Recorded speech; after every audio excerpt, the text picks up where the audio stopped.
Hello student, आप सभी का स्वागत हमारे YouTube channel study with reading में। स्टूडेंट, आप सभी को प्यारा सा गुड इवनिंग। आज का हमारा टॉपिक है उत्तर प्रदेश कृषि एवं पशुपालन। तो हमने अभी तक 5 स्पेशल क्लास यूपी की कंप्लीट कर ली है और आज का छठा चैप्टर है उत्तर प्रदेश एवं कृषि पशुपालन। आज के इस चैप्टर को शुरू करने से पहले थोड़ा सा हम आपको पीछे रिवीजन करवाना चाहेंगे कि अभी तक हमने क्या क्या पढ़ लिया है। तो अभी तक हमने पढ़ा है उत्तर प्रदेश का संक्षिप्त अवलोकन, उत्तर प्रदेश का भौतिक विन्यास, उत्तर प्रदेश की जलवायु मृदा, उत्तर प्रदेश की प्राकृतिक वनस्पतियां, वन एवं वन्यजीव, उत्तर प्रदेश की नदियां, झीलें एवं आर्द्र भूमियां, इन सभी के बारे में हमने अभी तक पढ़ लिया है। आज का हमारा टॉपिक है कृषि एवं पशुपालन। ठीक है, तो आज हम पढ़ने वाले हैं कृषि एवं पशुपालन। इसके बाद में हम इस टॉपिक से लास्ट में जो विगत वर्षों में क्वेश्चन पूछे गए थे उसे भी हम करने वाले हैं। ठीक है, हमने हर टॉपिक जो है जिस तरह से आपको समझ में आए उसी तरह से मैंने समझाने की कोशिश करी है। जैसे फिगर के साथ हमने पार्ट 1 कंप्लीट कर दिया है, पार्ट 2 भी फिगर से कंप्लीट किया है। आप देख सकते हैं सब कुछ एक एक पॉइंट बिल्कुल क्लियर कर दिया है, जिसे आपको एक बार में समझ पढ़ने के बाद दोबारा ना पढ़ना पड़े। ये आपका तीसरा पार्ट हो जाता है और ये उससे संबंधित चित्र है। ये आपका लेसन 4 है, प्राकृतिक वनस्पतियां एवं वन्यजीव। ये उसके फिगर के साथ आपको बताया है। उत्तर प्रदेश में वनों के प्रकार कितने हैं और कहां पर किस रीजन में ये वन पाए जाते हैं ये भी बता दिया। उत्तर प्रदेश के पक्षी विहार, इनकी संख्या टोटल 14 है और किस जिले में पाए जाते हैं इन सभी को फिगर के साथ एक्सप्लेन किया। और उत्तर प्रदेश के वन्य जीव बिहार, इनकी संख्या कितनी है, तो इनकी संख्या 11 है और ये किस जिले में पाए जाते हैं ये भी बता दिया। इसके बाद हमने 5वां चैप्टर पढ़ा जो कि उत्तर प्रदेश की नदियां, झीलें एवं आर्द्र भूमियां हैं। विद फिगर के साथ हमने भी इसे पढ़ लिया है कि यूपी की कौन कौन सी प्रमुख नदियां हैं और उनकी सहायक नदी। तो आज का 6वां चैप्टर है कृषि एवं पशुपालन। अब देखते हैं कि उत्तर प्रदेश की लगभग 59.3% जनसंख्या कृषि पर निर्भर है। कितनी, तो यूपी की जो है 59%, नियर अबाउट आप कह सकते हैं 60% जनसंख्या कृषि पर निर्भर है। जिसमें से कुल कृषि श्रमिक कितने हैं, तो 30% यानी 30.3% कृषि श्रमिक हैं। एवं कुल कृषक कितने हैं, तो कुल कृषक हैं 29.07। अब कृषक और कृषि श्रमिक में क्या अंतर है ये हम आपको बता देते हैं। जैसे कृषक हो जाता है कि जिनके पास खुद की जमीन है तो वो कृषक भी हो जाते हैं, और जिनके पास खुद की जमीन नहीं होने के कारण वो जो है किसी दूसरे के खेत में काम करते हैं तो उन्हें कृषि श्रमिक कहते हैं। तो कृषि श्रमिक की संख्या है 30.3%। वहीं कुल कृषक कितने हैं, तो 29.07%। नेक्स्ट पॉइंट देखते हैं। उत्तर प्रदेश देश का सर्वाधिक खाद्यान्न उत्पादक राज्य बन गया है। उत्तर प्रदेश देश का सर्वाधिक खाद्यान्न उत्पादक राज्य बन गया है। ठीक है, उत्पादक मतलब जो खाने वाली चीजें होती हैं इसके उत्पादन में जो है यूपी नंबर 1 पर है। अब देखते हैं कृषि संगणना 2015-16। मैं इसके लिए एक नई वीडियो लेकर आऊँगा। जो ये कृषि संगणना है ये काफ़ी पुरानी हो गई है, नई वाली लेके आऊँगा। बट आपको जो है थोड़ा सा पीछे का भी पढ़ना पड़ेगा क्योंकि क्वेश्चन जो है नया कभी कभी पूछ लेता है और कभी कभी वो पिछले साल का भी पूछता है। तो कृषि संगणना 2015-16 के अनुसार उत्तर प्रदेश में क्रियाशील जोतों की संख्या है। जोतों की संख्या मतलब जिस पर जुताई होके खेतों की जुताई होती है और उस पर कार्य किया जाता है उन्हें बोलते हैं क्रियाशील जोतों की संख्या। तो कितनी है, तो यह है 23.82 मिलियन। ठीक है, जो कि देश में सर्वाधिक है। कृषि संगणना यानी जैसे वो होता है जनगणना होता है वैसे कृषि का भी गणना होता है। तो अभी हुआ था हाल में कब, 2015-16 के अनुसार उत्तर प्रदेश में क्रियाशील जोतों की संख्या कितना है, तो 23.82 यानी 8282 मिलियन है, जो कि देश में सर्वाधिक है। अगर पूछे कि जोतों की संख्या सबसे अधिक किस राज्य में है तो आपका सही जवाब हो जाएगा उत्तर प्रदेश में। राज्य की अर्थव्यवस्था में कृषि एवं संबंध क्षेत्र का योगदान कितना है, तो यह है 20.6%। राज्य की अर्थव्यवस्था में जो राज्य की अर्थव्यवस्था है उसमें कृषि का कितना प्रतिशत है योगदान है, तो कृषि का योगदान है 20.6%। ये भी आप याद रखेंगे। नेक्स्ट पॉइंट होता है जो इंपॉर्टेंट है, मैं उस पर खुद बता दूंगा। ये पॉइंट आपका इंपॉर्टेंट है, इसे जरूर याद रखें। इसके बाद जो है आप ये भी याद कर सकते हैं कि नया डाटा मैं आपको 2 से 3 दिन में दे दूंगा। वीडियो बना रहा हूँ, मतलब लिख रहा हूँ अभी, मैं आपको 2 से 3 दिन में नया डाटा दे दूंगा कृषि संगणना का। अभी फिलहाल आपको ये भी साथ में याद रखना है। नेक्स्ट है, प्रदेश में औसत क्रिया जोत आकार कितना है। प्रदेश में औसत क्रियाशील जोत आकार है 0.373 हेक्टेयर। कितना है? 0.73% हेक्टेयर। कृषि जलवायु प्रदेश कितने हैं उत्तर प्रदेश में? तो यह है 9। कितने हैं कृषि जलवायु प्रदेश? अभी ये लास्ट में ये सब प्रश्न फिर आएंगे, एक बार आपको फिर से रिवीजन करवाऊंगा, तो ऐसे आप याद रख सकते हैं। तो कृषि जलवायु प्रदेश कितने हैं? 9 है। अफीम की फैक्ट्री किस राज्य में है, किस जिले में है? तो उत्तर प्रदेश के गाजीपुर में है अफीम की फैक्ट्री। नेक्स्ट है कि सर्वाधिक सिंचाई जो है उत्तर प्रदेश में किस माध्यम से होती है? नलकूप या इसे ट्यूबवेल भी कहते हैं। तो नलकूप से सबसे अधिक सिंचाई होती है, दूसरे नंबर पर नहर से और तीसरे नंबर पर कुआं से। ये क्वेश्चन पूछा गया है कि उत्तर प्रदेश में सर्वाधिक सिंचाई किस माध्यम से होती है। तो आपका सही जवाब हो जाएगा नलकूप या ट्यूबवेल। ये अभी मैं आपको प्रीवियस ईयर क्वेश्चन भी दिखाऊंगा। उत्तर प्रदेश कृषि अनुसंधान परिषद कहाँ है? एक एक पॉइंट है और एक एक पॉइंट पर एक एक प्रश्न है, आपको सभी याद करना है। उत्तर प्रदेश कृषि अनुसंधान परिषद कहाँ है? तो यह है लखनऊ में। केंद्रीय कृषि वानिकी अनुसंधान केंद्र कहाँ है? यह झांसी में है। केंद्रीय कृषि वानिकी अनुसंधान केंद्र कहाँ है? झांसी में है। भारतीय गन्ना अनुसंधान संस्थान कहाँ है? यह लखनऊ है। ये भारतीय पूछ रहे, देखिए भारतीय गन्ना अनुसंधान संस्थान कहाँ है? लखनऊ में। भारतीय दलहन अनुसंधान संस्थान कहाँ है? यह कानपुर में है। भारतीय सब्जी अनुसंधान संस्थान कहाँ पर है? यह वाराणसी में है। तो सब्जी कहाँ पर है? वाराणसी में। दलहन कहाँ पर? कानपुर में। गन्ना कहाँ है? लखनऊ में। ये पॉइंट याद रखें, ये भारतीय गन्ना पूछ रहा है, ना कि राज्य का। ठीक है। नेक्स्ट हो जाता है कि केंद्रीय उपोष्ण बागवानी संस्थान कहाँ है? यह लखनऊ है। इसका पूर्व में क्या नाम था? तो इसका पूर्व में नाम था केंद्रीय आम अनुसंधान संस्थान, जिसका अभी नाम बदल के क्या कर दिया? केंद्रीय उपोष्ण बागवानी संस्थान, जो कि लखनऊ में है। नेक्स्ट पॉइंट है आपका, भारतीय चारागाह एवं चारा अनुसंधान संस्थान कहाँ है? तो यह है झांसी में। ये भी आप याद रखेंगे। नेक्स्ट पॉइंट है, इंपॉर्टेंट है, पान प्रयोग एवं प्रशिक्षण केंद्र कहाँ है? यह महोबा में है। अभी ये पॉइंट और जो है कुछ महत्वपूर्ण इनके साथ तथ्य जोड़कर मैं एक बार फिर से आपको रिवाइज कराऊंगा। अब हम पढ़ेंगे कृषि प्रौद्योगिकी के बारे में, यानी कि कृषि से संबंधित विश्वविद्यालय कहाँ पर हैं, इसके बारे में पढ़ने वाले हैं। तो जैसे है सरदार वल्लभ भाई कृषि एवं प्रौद्योगिकी विश्वविद्यालय, पहला हो जाता है आपका कौन सा? सरदार वल्लभ भाई कृषि एवं प्रौद्योगिकी विश्वविद्यालय। यह कहाँ पर है? तो यह मेरठ में है। वही दूसरा कौन सा विश्वविद्यालय है? तो यह चंद्रशेखर आजाद कृषि एवं प्रौद्योगिकी विश्वविद्यालय। यह कहाँ पर है? तो यह कानपुर में है। नेक्स्ट हो जाता है आपका आचार्य नरेंद्र देव कृषि एवं प्रौद्योगिकी विश्वविद्यालय। यह हमारे यहाँ अयोध्या में है। इसके बाद राजकीय खाद्य प्रसंस्करण प्रौद्योगिकी संस्थान, यह कहाँ है? तो यह लखनऊ में है। ये पॉइंट आप याद रखेंगे, ये सभी महत्वपूर्ण बिंदु हैं, आप इसे जो है याद रखेंगे। नेक्स्ट पॉइंट हो जाता है उत्तर प्रदेश। मैंने वहाँ पे बताया था आपको भारतीय गन्ना अनुसंधान केंद्र, यहाँ पर उत्तर प्रदेश गन्ना अनुसंधान परिषद कहाँ है? तो यह शाहजहां में है, शाहजहांपुर में है। और भारतीय गन्ना अनुसंधान केंद्र कहाँ था? तो लखनऊ में था। नेक्स्ट है आपका उत्तर प्रदेश, ये हो गया आपका। केंद्रीय आलू अनुसंधान संस्थान का क्षेत्रीय केंद्र कहाँ पर है? तो यह मेरठ में है। राजकीय ऊतक संवर्धन प्रयोगशाला कहाँ पर है? तो यह लखनऊ में है। बांदा कृषि एवं प्रौद्योगिकी विश्वविद्यालय, यह बांदा में है। आपको नाम से पकड़ में आ जाएगा, आप याद कर सकते हैं, ये तो आपको देखना ना देखना बराबर है। रानी लक्ष्मीबाई केंद्रीय विश्वविद्यालय कहाँ है? ये भी आपको पता है कि रानी लक्ष्मीबाई कहाँ से संबंधित है? झांसी से। तो 2 नाम तो आपको याद ही हो गया होगा। आचार्य नरेंद्र देव, ये अयोध्या में है। इसके बाद जो महत्वपूर्ण है इन सभी को आप याद कर लें। नेक्स्ट पॉइंट हो जाता है आपका कृषि नीति, महत्वपूर्ण योजनाएं और कार्यक्रम। कृषि जो नीतियां थी उनकी महत्वपूर्ण योजनाएं किससे संबंधित है और उनका कार्यक्रम कब आयोजित किया गया, इसके बारे में हम देखने वाले हैं। तो उत्तर प्रदेश जमींदारी उन्मूलन एवं भूमि सुधार अधिनियम, यह कब आया था? तो यह आया था 1950 ईस्वी में। उत्तर प्रदेश जमींदारी उन्मूलन एवं भूमि सुधार अधिनियम कब आया था? 1950 में। चकबंदी योजना कब आई थी? तो उत्तर प्रदेश में चकबंदी योजना शुरू हुई थी 1954 ईस्वी में। कृषि उत्पादक मंडी अधिनियम, यह कब आया था? तो यह आया था 1964 में।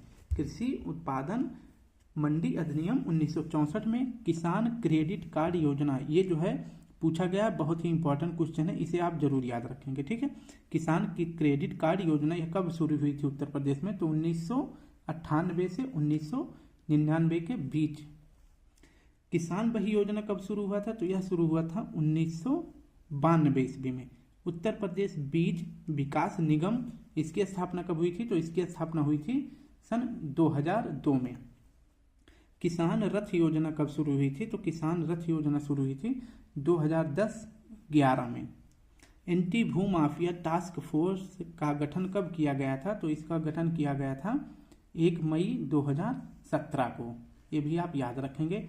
नेक्स्ट पॉइंट देखते हैं। उत्तर प्रदेश में कृषि संगणना 15-16 मतलब 2015-16 के आंकड़ों के अनुसार 17.45 मिलियन हेक्टेयर कृषि योग्य भूमि है, जो देश की कुल कृषि योग्य भूमि का 11.06% है।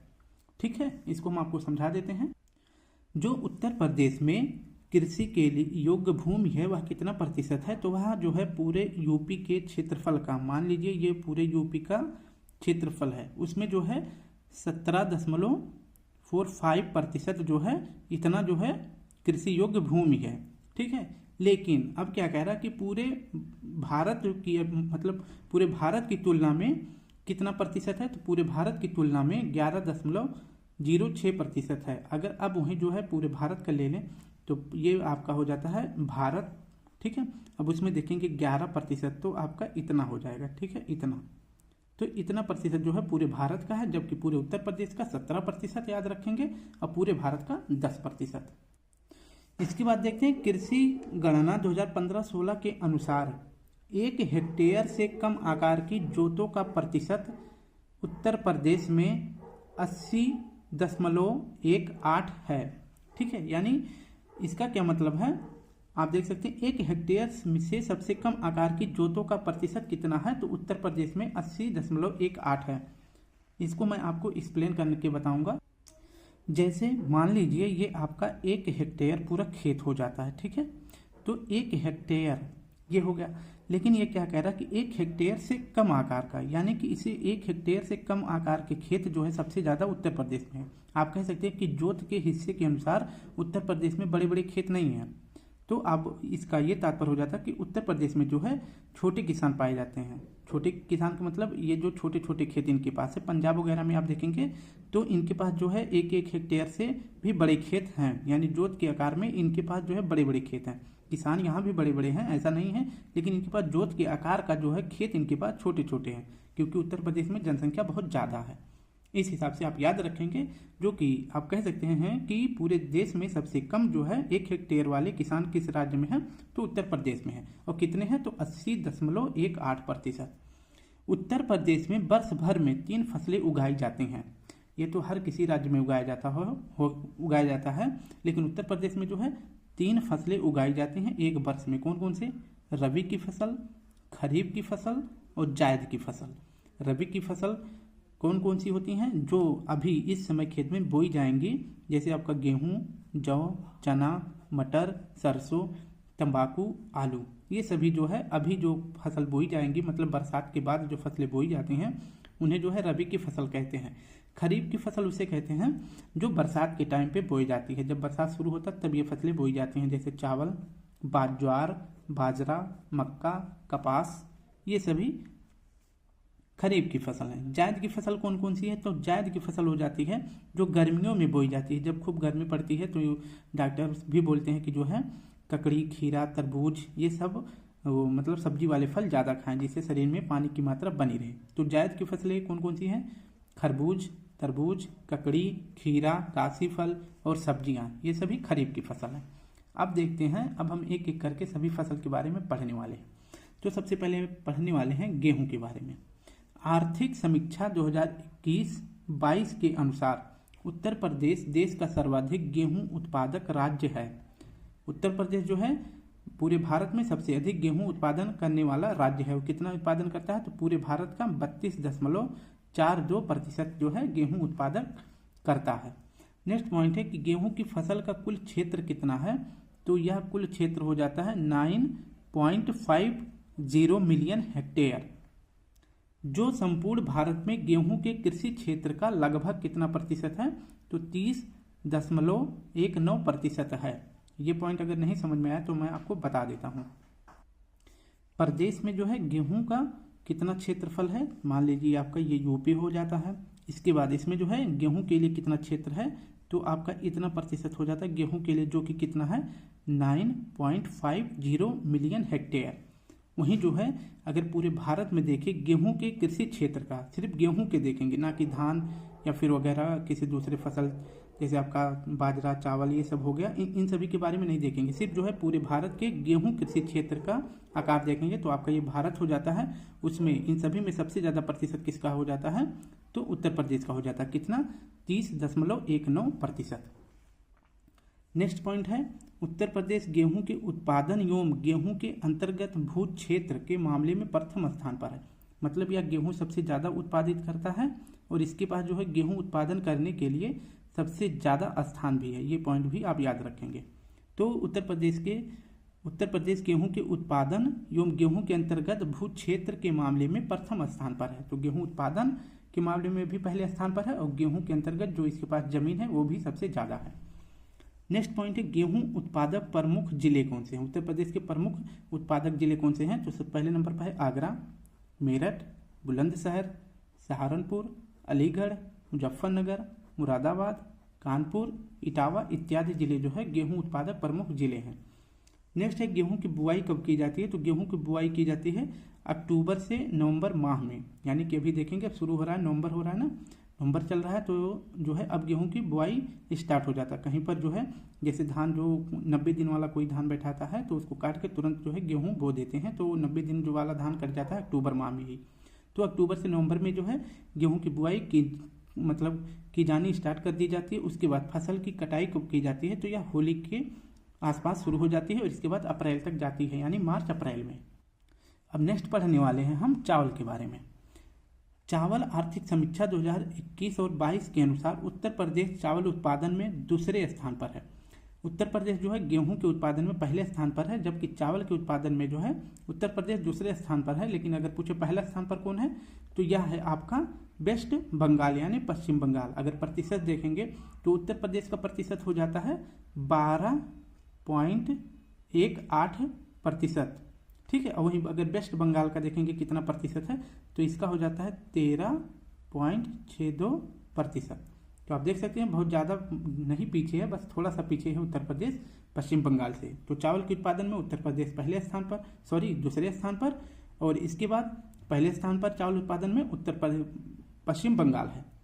नेक्स्ट है देश में चावल की कृषि के अंतर्गत सर्वाधिक क्षेत्र जो है किसके पास है, तो यह उत्तर प्रदेश के पास है 13.11%। अब आपको ये पॉइंट बता दें कि चावल मान लीजिए इतना है आपके पास खेत, ठीक है, और इसमें जो है आप चावल मतलब धान उगा रहे हैं, लेकिन आपके पास जब ये उगा रहे हैं लेकिन आपके पास थोड़ा सा पैदावार यहाँ पे कम हो रहा है, जबकि आपके पास जो है मान लीजिए आप हैं पश्चिम बंगाल में, आपके पास खेत तो कम है लेकिन आपके पास पैदावार जो है ज़्यादा हो रही है। तो आप देख सकते हैं कि जो है उत्तर प्रदेश में पैदावार करने के लिए ज़मीन तो ज़्यादा है लेकिन पैदावार ही यहाँ पे चावल की कम है, क्योंकि यहाँ पे जो है वर्षा जो है अधिक मात्रा में नहीं पहुँच पाता, क्योंकि ये जो है थोड़ा सा बीच में पड़ जाता है अपना उत्तर प्रदेश है भारत के नक्शे में आप देखेंगे तो। और पश्चिम बंगाल जो है यहाँ बंगाल की खाड़ी के पास पड़ता है, इसलिए यहाँ पे जो है ज़मीन कम होने के बावजूद जो है चावल जो है अधिक पैदावार हो जाता है। तो आप देख सकते हैं कि चावल के उत्पादन में उत्तर प्रदेश दूसरे स्थान पर है लेकिन ज़मीन के मामले में पहले स्थान पर है। और पश्चिम बंगाल का क्या है, तो पश्चिम बंगाल जो है चावल उत्पादन में पहले स्थान पर है, ज़मीन के मामले में दूसरे स्थान पर है। ये भी आप याद रखेंगे। नेक्स्ट पॉइंट है चावल उत्पादक प्रमुख जिले उत्तर प्रदेश के कौन कौन से जिले हैं, तो सहारनपुर, महाराजगंज, पीलीभीत, बहराइच, गोंडा, बस्ती, रायबरेली, गोरखपुर। एक पॉइंट अगर आपको समझ में आया होगा, मैंने आपको बार बार मैप से पढ़ाया है, आप इन सभी जिलों को देखेंगे तो आपको ये अनुमान लग जाता होगा कि जो है भारत यूपी का जो मैप है, यूपी का मैप कुछ इस तरह से है, आप देख सकते हैं, ठीक है। यूपी का ये मैप है, तो ये सभी जिले जो सहारनपुर, पीलीभीत, बहराइच, गोंडा, ये सभी जिले हैं तो ये तराई क्षेत्र में पड़ते हैं। ठीक है, इन क्षेत्रों में, इन रीजन में जो है ये सभी क्षेत्र पड़ते हैं। और इसके बाद जो है यहाँ पे शिवालिक श्रेणी लग जाती है, तो यहाँ से जब मानसून उठता है तो इनसे टकराकर यहाँ पे जो है पहले वर्षा कर देती है। इसलिए बीच वाले भाग में भी जो गंगा यमुना का मैदानी भाग है यहाँ भी वर्षा होती है, लेकिन कम होती है। तो सबसे ज़्यादा बारिश जो है ये तराई और भाबर क्षेत्र में होता है, और ये पठारी क्षेत्र पड़ जाता है। तो 3 भागों में उत्तर प्रदेश को बांटा गया है भौतिक के आधार पे। तो सबसे ज़्यादा वर्षा तराई क्षेत्र में, तो आप देख सकते हैं ये सभी जिले जो है तराई क्षेत्र में पड़ते हैं।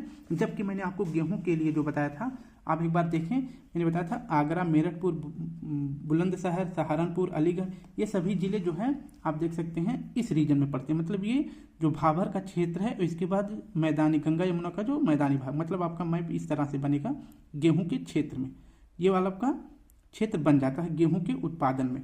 और जबकि धान के उत्पादन में किस तरह का आकार बनता है, तो इस तरह का आप मैप बना सकते हैं। ठीक है, तो इसमें जो है धान के क्षेत्र ज़्यादा हैं और इसमें जो है गेहूं के क्षेत्र ज़्यादा हैं। आप थोड़ा सा माइंड करेंगे तो आपको याद हो जाएगा। ठीक है, मैप आप बार बार देखें और बार बार समझें, इसलिए मैं आपको थोड़ा थोड़ा करके कैसे भी गलत मैप बना के, लेकिन मैं आपको अच्छी तरह से समझा देता हूँ, क्योंकि अभी इतना छोटा तो है नहीं कि अच्छे से एक्सप्लेन कर देंगे, लेकिन फिर भी आपको समझा ले जाते हैं, इतना मुझे पता है। इसके बाद अब देखते हैं कि धान की रोपाई कब होती है, तो मई से जून में रोपाई होती है। इसका मतलब रोपाई, ये जो है धान की बुआई नहीं होती, इसमें जो है आप देख सकते हैं कि छोटे छोटे पौधे होते हैं, इसे जो है खेत को गीला करके ट्रैक्टर से, और इसके बाद इसमें जो है गीला रहता है तो इसमें लोग जो है घुसकर धान की रोपाई करते हैं, यानी हाथ से इसको बैठा देते हैं। इसमें हमारे यहाँ पे इसे जेरई बोलते हैं। ठीक है, तो धान की रोपाई जो है मई जून में तथा सितंबर अक्टूबर में काटी जाती है। इसकी रोपाई जो है मई जून में, और इसको काटा कब जाता है, तो सितंबर अक्टूबर में, और इसके तुरंत बाद जो है गेहूं की बुआई कर दी जाती है। अब हम पढ़ने वाले हैं गन्ना के बारे में। तो गन्ना उत्तर प्रदेश की प्रमुख वाणिज्यिक फसल है। वाणिज्यिक फसल का मतलब होता है कि ऐसी फसलें जिन्हें स्टोर ना किया जा सके, मतलब किया ना जा सके क्योंकि इसे किया ही नहीं जाता है। ऐसी फसल जिनको हम इस उद्देश्य से बोते हैं, बैठाते हैं कि हम इनसे पैसे कमा सके। तो जैसे गन्ना हो गया, गन्ने को हम स्टोर नहीं करते हैं, बस हम अपने खेत में बैठा देते हैं, ये उग जाती है फसल, तो तुरंत इसे काट के जो है हम जैसे चीनी मिल पर या फिर किसी अन्य क्रेशर वाली जगहों पे इन्हें बेच देते हैं। ठीक है, तो वाणिज्यिक फसल वही फसल होती है जिनको हम सिर्फ पैसे कमाने के उद्देश्य से ही खेतों में बोते हैं। तो गन्ने का उत्तर प्रदेश की प्रमुख वाणिज्यिक फसल है गन्ना, और तथा गन्ना उत्पादन में उत्तर प्रदेश का देश में पहला स्थान है। तो गन्ना और गेहूं में उत्तर प्रदेश पहले स्थान पर है, ये भी आप याद रखेंगे। नेक्स्ट पॉइंट है, उत्तर प्रदेश में गन्ने की कृषि मुख्यतः तराई एवं गंगा यमुना दोआब में की जाती है। दोआब का मतलब होता है कि दो नदियों का मेल, एक नदी इधर से बह के आ रही है, एक नदी इधर से आके यहाँ पे मिल जा रही, तो इनके बीच का जो क्षेत्र बनता है इसे दोआब कहते हैं। दो नदियों के बीच का क्षेत्र, आब मतलब होता है स्थान या जगह। ठीक है, तो क्या कह रहा है कि उत्तर प्रदेश में गन्ने की कृषि मुख्य तराई एवं गंगा यमुना के दोआब में, मैंने आपको भी बताया था कि गंगा यमुना का दोआब किसे कहते हैं। तो ये मैप में आपको बताया था कि ये उत्तर प्रदेश का इस आकार में मैप है। सॉरी, इसे जाने दे, मैं यहाँ पे बताऊंगा। ये आपका हो जाता है मैप उत्तर प्रदेश का।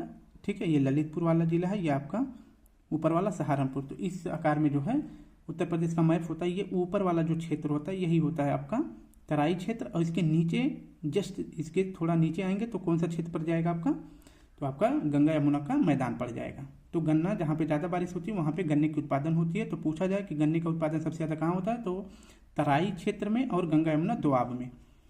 प्रमुख गन्ना उत्पादक जिले कौन कौन से हैं, तो मेरठ, मुजफ्फरनगर, गाजियाबाद, बुलंदशहर, अलीगढ़, मुरादाबाद, सहारनपुर, पीलीभीत, सीतापुर, लखीमपुर खीरी, गोंडा इत्यादि जिले हैं। ठीक है, आपको हमेशा ये मान के रखना है कि जो उत्तर प्रदेश के ऊपरी राज्य हैं, यानी जो तराई क्षेत्र में स्थित राज्य हैं, एक बार आप समझ जाएंगे, मैप देख लेंगे और तराई क्षेत्र में जो जो स्टेट स्थित हैं वो देख लेंगे तो आपको याद हो जाएगा। क्योंकि आपको पता है कि गन्ने की बुआई जो है सभी क्षेत्रों में, चाहे जहाँ पे हो, गन्ने की बुआई में अधिकतर पानी लगता है, धान में भी अधिक पानी लगता है। तो आपको याद हो जाएगा कि पानी अधिकतर उत्तर प्रदेश के किन क्षेत्रों में सबसे ज़्यादा पानी की उपलब्धता है।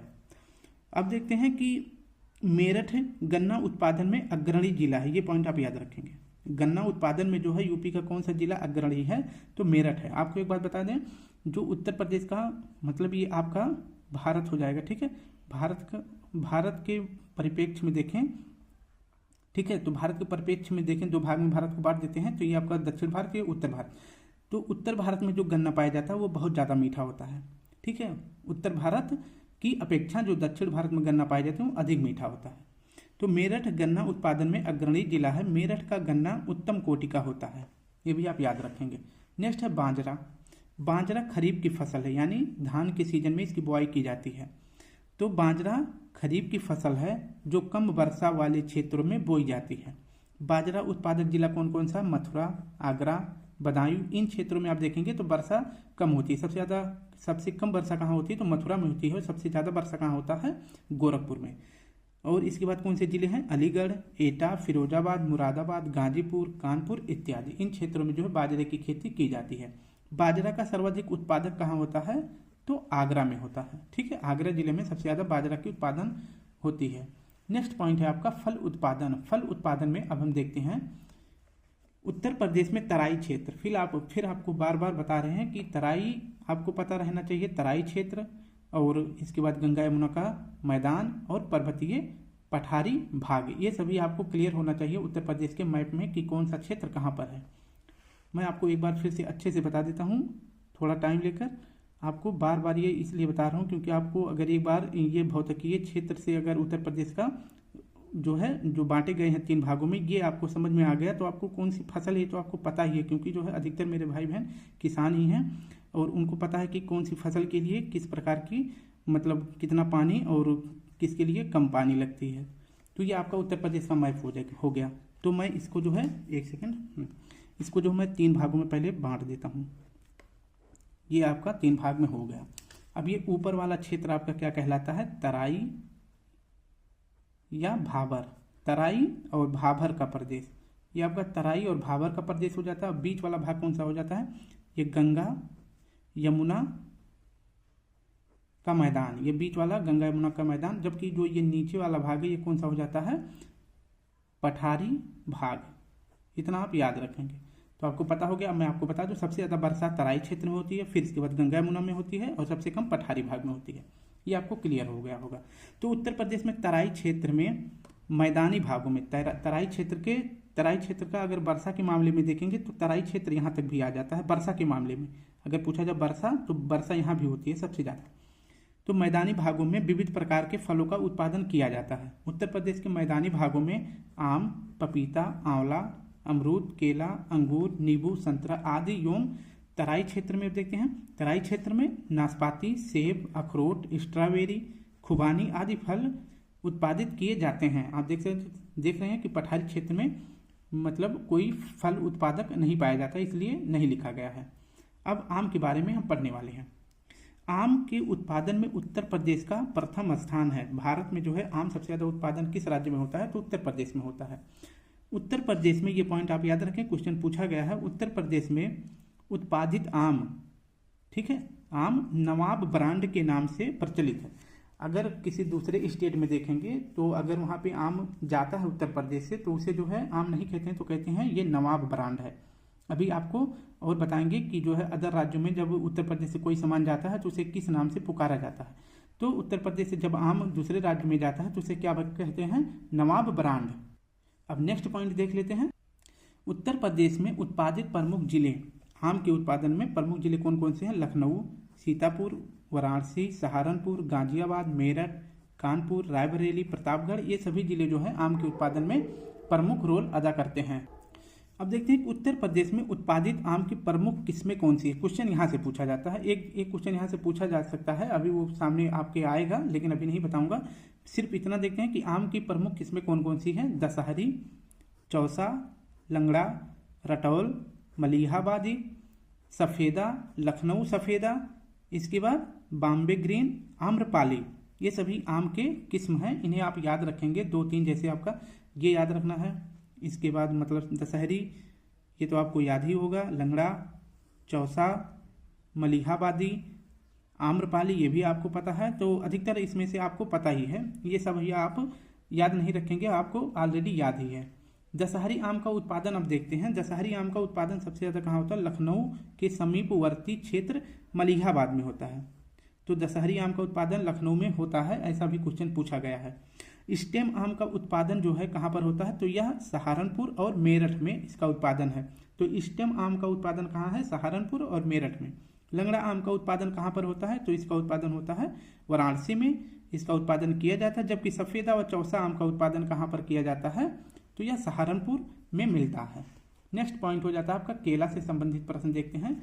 केला उत्तर प्रदेश में केले की विभिन्न किस्मों का उत्पादन किया जाता है। केले का विभिन्न किस्मों का उत्पादन कहाँ किया जाता है? उत्तर प्रदेश में।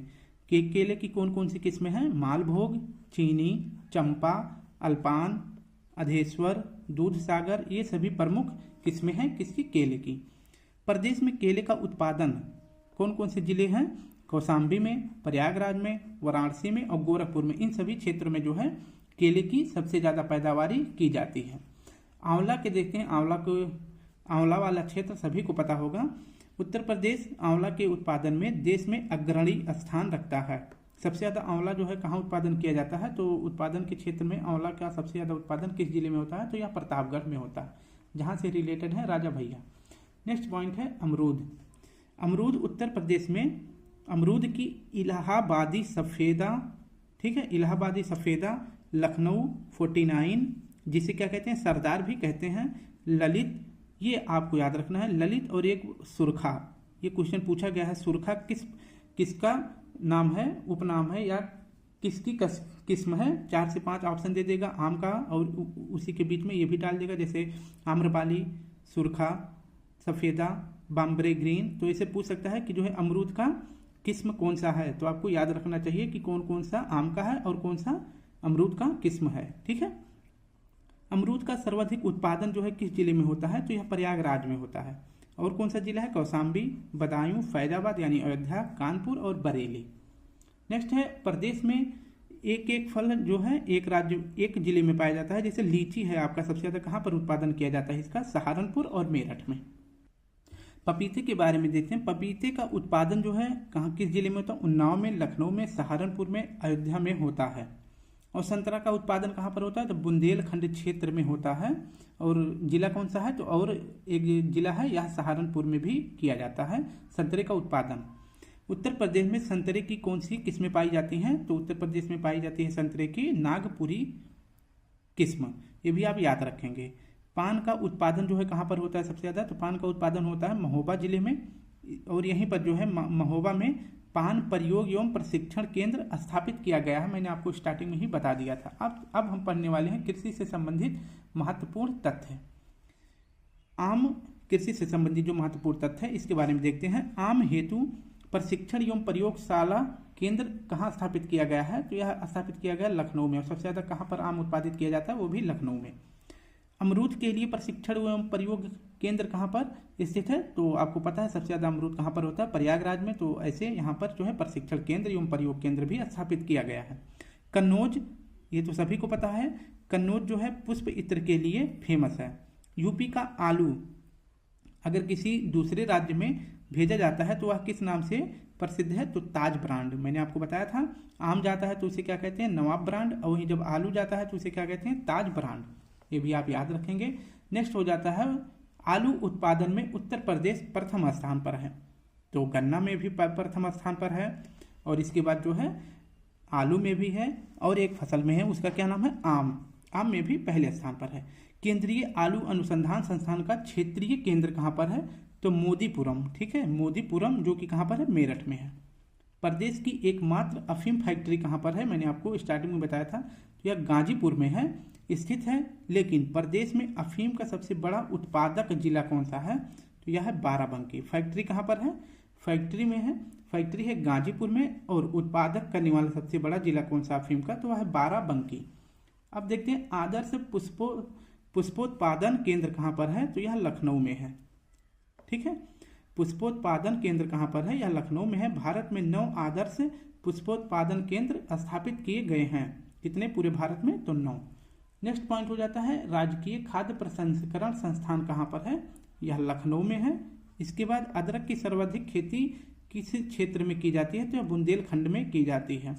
उत्तर प्रदेश में राष्ट्रीय जैव उर्वरक विकास केंद्र, इतना याद रखेंगे, उत्तर प्रदेश में राष्ट्रीय जैव उर्वरक विकास केंद्र कहाँ स्थापित किया गया है?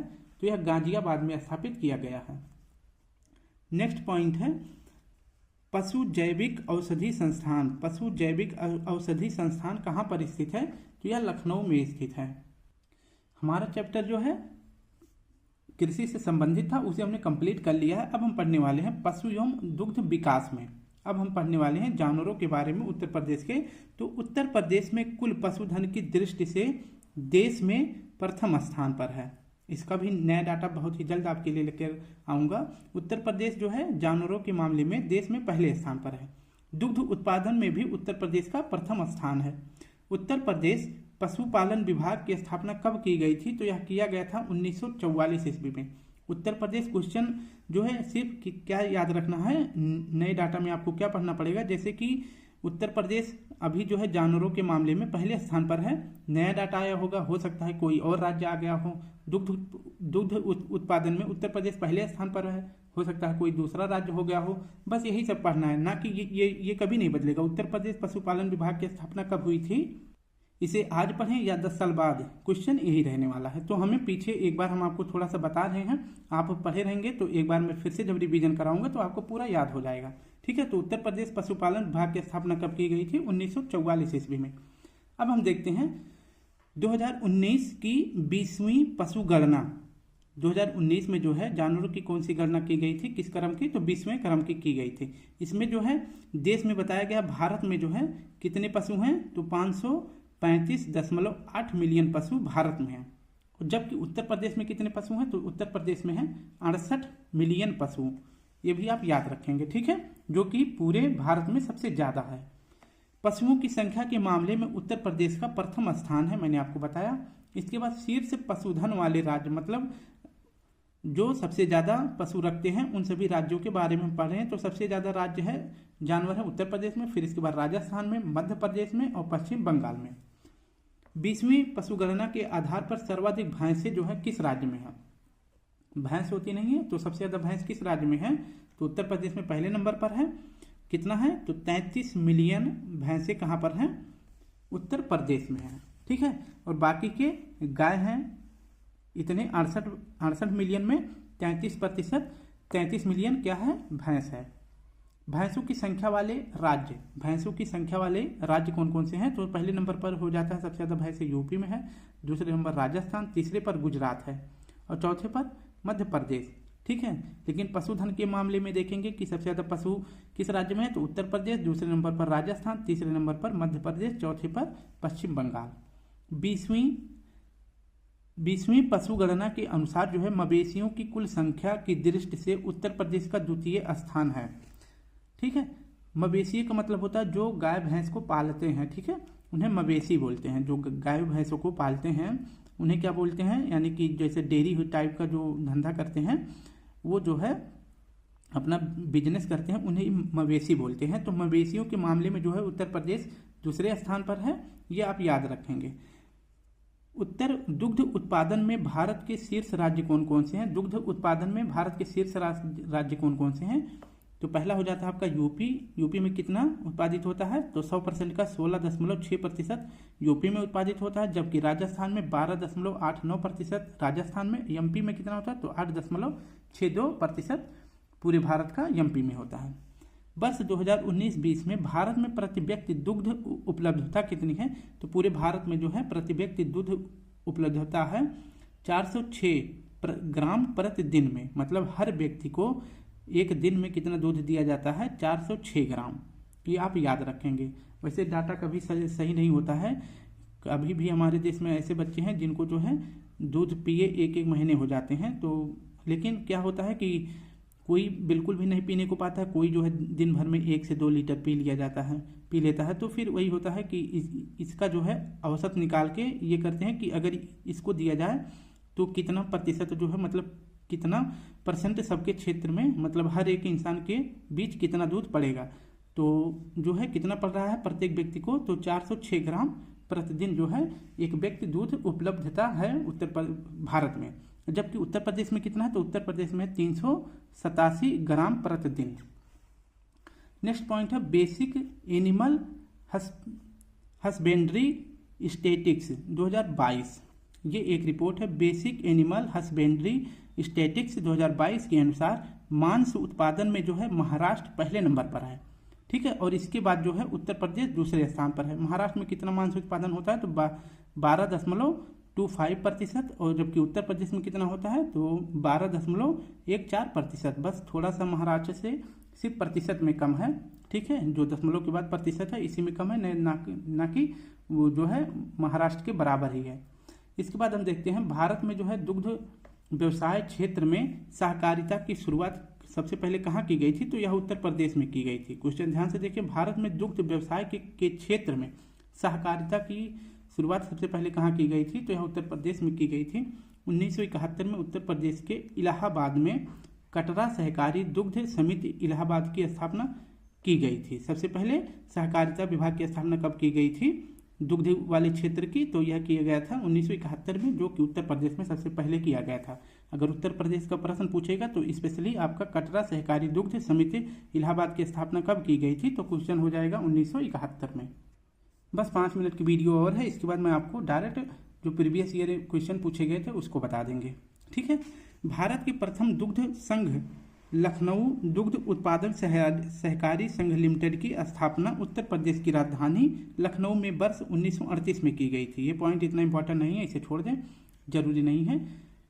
इलाहाबाद, इसके बाद प्रयागराज में कब इसकी स्थापना की गई थी तो सहकारी संघ लिमिटेड की स्थापना इलाहाबाद में कब की गई थी तो 1941 में, वाराणसी में जो है 1947 में, कानपुर में 1948 में, मेरठ में 1951 में जो है सहकारी दुग्ध संघ की स्थापना की गई थी। अगर पहले सबसे पहले पूछे कहाँ पर की गई थी सहकारी दुग्ध संघ की स्थापना तो यह किया गया था लखनऊ में, ये भी आप याद कर सकते हैं। तो 1938 में किया गया था। नेक्स्ट पॉइंट है उत्तर प्रदेश सरकार द्वारा उत्तर प्रदेश दुग्ध अधिनियम कब आया था तो यह आया था 1976 में। ये पॉइंट आप याद रखेंगे। उत्तर प्रदेश दुग्ध अधिनियम कब आया था तो आया था 1976 ईस्वी में, और 1976 ईस्वी में यह अधिनियम जो है पास हो गया था और जो है दुग्ध विकास विभाग की स्वतंत्र रूप से स्थापना कर दी गई थी। तो दुग्ध विकास विभाग की स्थापना जो है कब की गई थी तो यह किया गया था 1976 में। इसका एक्ट कब आया था तो वो भी आया था 1976 में ही, दोनों साथ में याद रख सकते हैं। नेक्स्ट पॉइंट है उत्तर प्रदेश में दुग्ध उत्पादन में वृद्धि के लिए ऑपरेशन फ्लड नामक अभियान 3 चरणों में चलाया गया था। तो अब आपको पता है कि ऑपरेशन फ्लड किससे संबंधित है, दुग्ध उत्पादन में वृद्धि से, ठीक है। तो पहला कब चला था तो ऑपरेशन फ्लड फर्स्ट चलाया गया था। इसकी शुरुआत कब हुई थी तो 1970 से 71 में शुरू किया गया था। राज्य के जो है 8 जनपदों में ऑपरेशन फ्लड फर्स्ट शुरू किया गया था। वहीं ऑपरेशन फ्लड 2 कब शुरू किया गया था तो यह शुरू किया गया था अप्रैल 1981 से मार्च 1985 तक। और ऑपरेशन फ्लड 3 कब शुरू किया गया था तो यह शुरू किया गया था 1985 से 1996 तक। और इसी ऑपरेशन फ्लड 3 में जो है 30 जनपदों में 30 दुग्ध संघों का गठन किया गया था। ये भी पॉइंट आप याद रख सकते हैं। उसके बाद देखते हैं आज का लास्ट है उत्तर प्रदेश में शासनादेश दिनांक 7 जून 2018 द्वारा उत्तर प्रदेश दुग्ध नीति 2018 लागू की गई है। तो 7 जून 1918 द्वारा उत्तर प्रदेश दुग्ध नीति कब लागू की गई 2018 में, ये भी आप याद रखेंगे। अब हम आपको जल्दी से क्वेश्चन सॉल्व करा देते हैं जो प्रीवियस ईयर पूछे गए थे। आप देख सकते हैं कि इस टॉपिक से आपको बहुत सारे प्रश्न मिलने वाले हैं, ठीक है। तो इसलिए इसमें ज़्यादातर आपको अंक मिल रहे हैं, इसलिए थोड़ा सा आपको अच्छा नहीं लग रहा होगा, लेकिन क्या करें सबसे ज़्यादा प्रश्न जो है इसी टॉपिक से कृषि और जो है जानवरों से संबंधित प्रश्न पूछे जाते हैं, ठीक है। क्योंकि एग्जामिनर को भी पता है कि बच्चों को ये याद करने में बहुत ज़्यादा प्रॉब्लम होगी, इसलिए वो ज़्यादातर प्रश्न इसी टॉपिक से पूछता है, मतलब खेत से संबंधित और जानवरों दूधों और उनकी गणनाओं से संबंधित प्रश्न पूछता है, ठीक है। अभी प्रश्न देखेंगे तब आपको समझ में आएगा। उत्तर प्रदेश में कृषक समृद्धि आयोग का गठन कब किया गया था तो कृषक समृद्धि आयोग का गठन कब किया गया था 2017 में। पहला प्रश्न उत्तर प्रदेश कृषि अनुसंधान परिषद किस स्थान पर स्थित है, मैंने आपको स्टार्टिंग में ही बताया था, तो सही जवाब आपका हो जाएगा लखनऊ में। कौन सा राज्य ट्यूबवेल सिंचाई के क्षेत्र में सर्वोच्च है, तो मतलब सर्वोच्च कौन सा राज्य ट्यूबवेल सिंचाई के क्षेत्र में सर्वोच्च है, मतलब ट्यूबवेल से सिंचाई के मामले में कौन सा राज्य पहले स्थान पर है। तो मैंने आपको बताया था नलकूप हो या ट्यूबवेल हो, दोनों एक ही चीज़ है। तो उत्तर प्रदेश जो है ट्यूबवेल की सिंचाई में पहला स्थान रखता है। अब चौथा प्रश्न देखें, उत्तर प्रदेश में पशु प्रोटीन की प्रति व्यक्ति आय उपभोग है तो 5 ग्राम है। उत्तर प्रदेश में परंपरागत भूमि मापन इकाई है तो यह बीघा में नापा जाता है उत्तर प्रदेश में, ठीक है। गोकुल पुरस्कार योजना संबंधित है किससे? तो गोकुल आपको पता ही होगा, गोकुल मतलब एक प्रकार से हो जाता है मथुरा से संबंधित हो जाता है। तो मथुरा में सबसे ज़्यादा गाय वाय रहती थी ना, तो गोकुल पुरस्कार योजना किससे संबंधित है? दुग्ध उत्पादन से। और यह कब शुरू किया गया था? तो गोकुल पुरस्कार योजना शुरू किया गया था 2014 में, ये भी आप याद रखेंगे। नेक्स्ट पॉइंट हो जाता है पहला केचुआ बीज बैंक कहाँ स्थापित होने जा रहा है? अभी ये नया क्वेश्चन है, ये भी पूछा गया था, प्रीवियस ईयर है। पहला केचुआ बीज बैंक कहाँ स्थापित किया जा रहा है? तो ये आपका सही जवाब हो जाएगा इज्जतनगर बरेली में। उत्तर प्रदेश का कौन सा शहर मैंगो फूड फेस्टिवल की मेजबानी करता है? तो आपको पता ही है इसकी सबसे ज़्यादा मैंगो कहाँ पर मतलब उगाया जाता है? तो लखनऊ के मलिहाबाद में। यूपी के किस क्षेत्र की अन्ना प्रथा, ठीक है, यूपी के किस क्षेत्र की अन्ना प्रथा उस क्षेत्र के कृषि एवं वानिकी के लिए अभिशाप है? तो आपका सही जवाब हो जाएगा बुंदेलखंड क्षेत्र, ठीक है। बुंदेलखंड क्षेत्र में जो है जो अन्ना प्रथा है वह उस क्षेत्र के लिए अभिशाप है, किसके? कृषि और वानिकी के लिए। नेक्स्ट पॉइंट, क्योंकि जो है न वहाँ पे सबसे ज़्यादा कृषि होती है न वहाँ पे वन भी है, क्योंकि वो पथरीला क्षेत्र है, जो बुंदेलखंड का क्षेत्र है वो पथरीला क्षेत्र है। हाँ, याद रखें ये पॉइंट। उत्तर प्रदेश की 10वीं पंचवर्षीय योजना में किस क्षेत्र के विकास को सर्वोच्च प्राथमिकता दी गई है? तो यह कृषि क्षेत्र है। उत्तर प्रदेश में सर्वाधिक प्रतिशत कर्मचारी नियोजित हैं, मैंने आपको बताया था स्टार्टिंग में है 60% लगभग भारत में उत्तर प्रदेश के जो वो है लोग हैं वो कहाँ पर कार्य करते हैं? कृषि क्षेत्र में। तो सबसे ज़्यादा कर्मचारी कहाँ किस क्षेत्र में नियोजित हैं? तो कृषि क्षेत्र में, ये भी आप याद रखेंगे। उत्तर प्रदेश की प्रमुखतम, ये प्रमुखतम है तिलहनी फसल है, तो राई और इसके बाद सरसों। उत्तर प्रदेश का कौन सा जनपद दशहरी आम का सर्वोच्च उत्पादक है? लखनऊ। नेक्स्ट प्रश्न है कौन सा राज्य भारत का शक्कर का प्याला कहलाता है? ये तो आपको पता ही होगा, चीनी का कटोरा या शक्कर का प्याला एक ही बात है, उत्तर प्रदेश। आंवले का सर्वाधिक उत्पादन जिला कौन सा है? ये भी आपको पता है, प्रतापगढ़। उत्तर प्रदेश की प्रमुख वाणिज्यिक उपज कौन सी है? मैंने बताया था कि जिन फसलों को स्टोर ना किया जाए उन्हें जो है वाणिज्यिक फसल कहते हैं, यानी इन्हें जो है पैसे कमाने के उद्देश्य से ही बोया जाता है। उत्तर प्रदेश में उगाई गई फसलों में किसकी अवधि न्यूनतम है? जो उगाई जाती है फसलें उनकी अवधि मतलब ये बहुत ही कम समय में ये अपना फसल तैयार कर देती हैं। तो कौन सा फसल है? मूंग। नेक्स्ट है उत्तर प्रदेश में कृषि उत्पादन बढ़ाने में कौन सा कारक सबसे अधिक प्रभावी है? तो उन्नत किस्म के बीज का बढ़ता प्रयोग, ठीक है। तो स्टूडेंट हमने अपना 6वां चैप्टर कंप्लीट कर लिया। काफ़ी बोरिंग रहा होगा, लेकिन क्या करें सबसे ज़्यादा पॉइंट जो है यहीं से निकल के आ रहा है, आप देख सकते हैं, क्योंकि 18 प्रश्न अभी तक जो है सबसे ज़्यादा इन्हीं से हमने सॉल्व किए हैं। तो अगर आप सभी को इसका PDF चाहिए तो अभी मैं आपको इसका PDF अपलोड कर देता हूँ, और इसके बाद वीडियो को आप बस एक लाइक एक शेयर कमेंट जरूर करें। कल फिर मिलते हैं उत्तर प्रदेश स्पेशल के साथ एक नए टॉपिक के साथ। आज के लिए आप सभी को जय हिंद, जय भारत।